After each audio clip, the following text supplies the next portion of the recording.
Hello friends नमस्कार। तो friends देखंतु कृषि ऑफिस तरफ ऑल ओडिशा पई एक बहुत बड़ नियुक्ति रहउची। जदि आपण माने दशम प्लस टू किंबा जदि प्लस थ्री भी पास करथिबे तेबे पोस्ट आवेदन करिपारिबे। एथिरे भिन्न भिन्न प्रकार पोस्ट में वैकेंसी खाली रहउची। जदि भी सिलेक्शन पाइबे तेबे मंथली बेसिस रे आपण किथिरे 42,000 पर्यंत दरमा भी मिल पारिबो, जहा कि एक बहुत भल दरमा रहउची। एथिरे कोनसी प्रकार परीक्षा नाही, नो एग्जाम रहउची, केवल वॉक इन इंटरव्यू केवल साक्षात्कार द्वारा आपन को एथिरे सिलेक्शन करा जिवो। सीधा भर्ती रहउची। ऑल ओडिशा पई पोस्ट होइबो। तो सबु जिल्लार पिला माने पोस्ट आवेदन करि परिबे। मैट्रिक प्लस टू किंबा ग्रेजुएशन जदि आपन पाखे एथि मध्यरु किछि भी क्वालिफिकेशन थिबो केवल मैट्रिक पास करथिले भी आवेदन करि परिबे। पिला माने एथिरे तो मागणा आवेदन प्रोसेस रहउची। कोनोसी प्रकार एप्लिकेशन फी एथिरे पेमेंट करिवार आवश्यक नाही। तो समस्त निश्चित रूपे ट्राई करिवे। चलंतु आउ डेरी न करी आलोचना करि नेबा जे कोन रहिछि यार ऑफिशियल नोटिफिकेशन टी। फ्रेंड्स आपण माने जदि एई भली नुवा नुवा सरकारी जॉब रो न्यूज़ पाया पई चाहुछंती तेबे हमरो चैनल टी को सब्सक्राइब करी वीडियो टी को भी गोटिया लाइक करि नियंतु। फ्रेंड्स देखंतु ए नोटिफिकेशन टी आईसीएआर बा ओडिशा कृषि ऑफिस अंडर रे वैकेंसी टी रिलीज होईछि। हु कैन अप्लाई एही पोस्ट रे केउ मान आवेदन करि परिबे। एथिरे ऑल ओडिसा रो पिला मान आवेदन करि परिबे। आम ओडिसा रो सबु डिस्ट्रिक्ट रो पिला माने एही पोस्ट आवेदन करि परिबे। जेंडर टी both male and female रहउछि।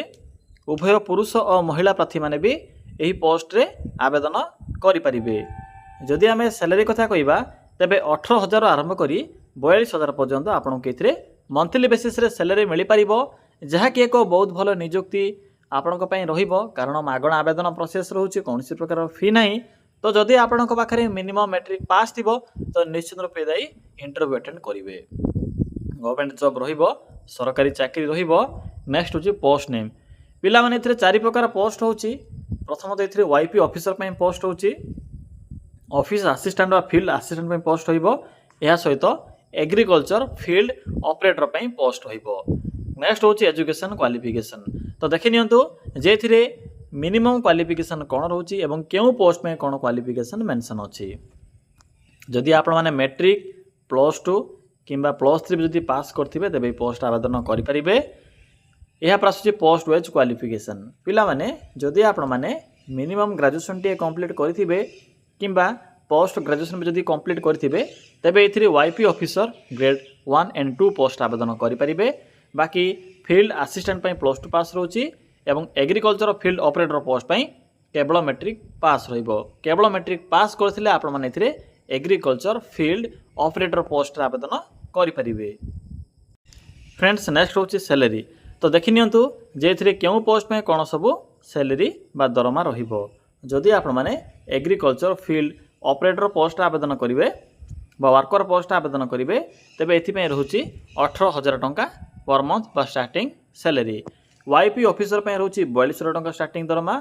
Office assistant post में रोची 24,000 टंका स्टार्टिंग दरमा। तो पिला माने आपण माने एही स्ट्रक्चर अनुसार मंथली बेसिस रे सैलरी पाई परिबे। एहा पर नेक्स्ट होची एज लिमिट। तो देखंतु पिला माने जदि आपणकर मिनिमम एज टी 18 वर्ष बयस होई जाउथिबो तबे पोस्ट रे आपण माने आवेदन करि परिबे एवं मैक्सिमम रहउची 45 वर्ष।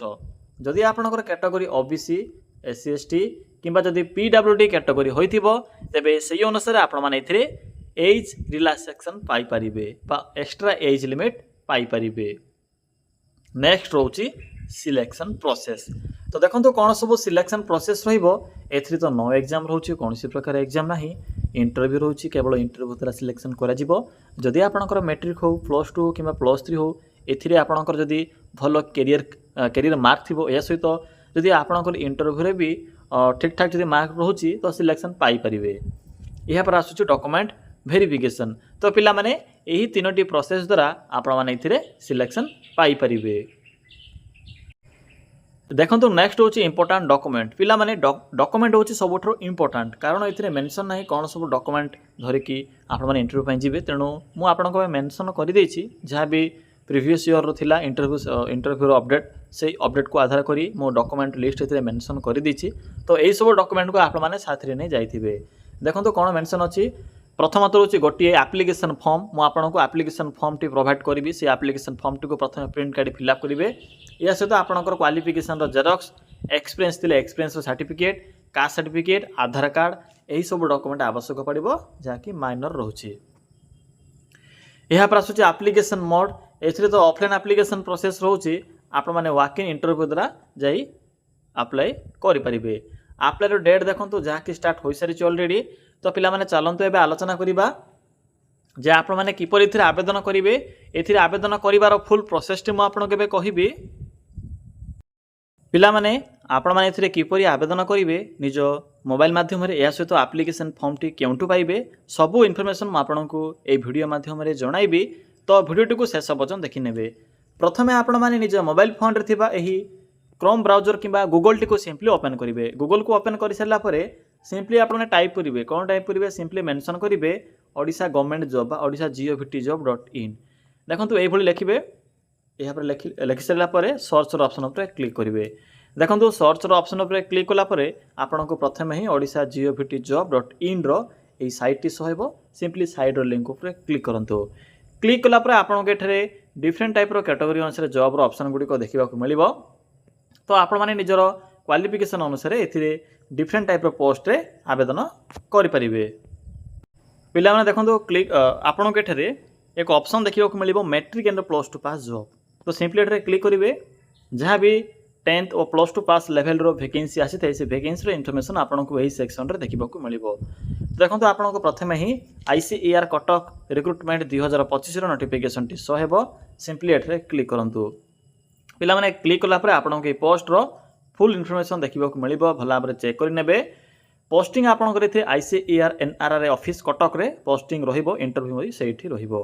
तो देखो शेष आपन को इंपोर्टेंट लिंक मिल जिवो PDF लिंक अच्छे एप्लिकेशन फॉर्मेट लिंक अच्छी प्रथमे एप्लिकेशन फॉर्मेट लिंक टी को क्लिक करी फॉर्म टी को डाउनलोड करने क्लिक करंतु प्रथमे फॉर्म रो लिंक उपरे पिला माने एप्लिकेशन फॉर्मेट रो लिंक उपरे क्लिक कला परे आपन सम्मुख रे एभले एक फॉर्म टी आसीथिबो भल भाव प्रिंट कला परे फॉर्म टी को फिल अप करि नेबे। देखो एठरे इंपोर्टेंट एक रोची EAP नंबर ए नंबर टी केउंटू पाइबे फॉर्म टी को फिल अप कला परे म आपनको नंबर टी कहि दोची बैक आसंतु सिंपली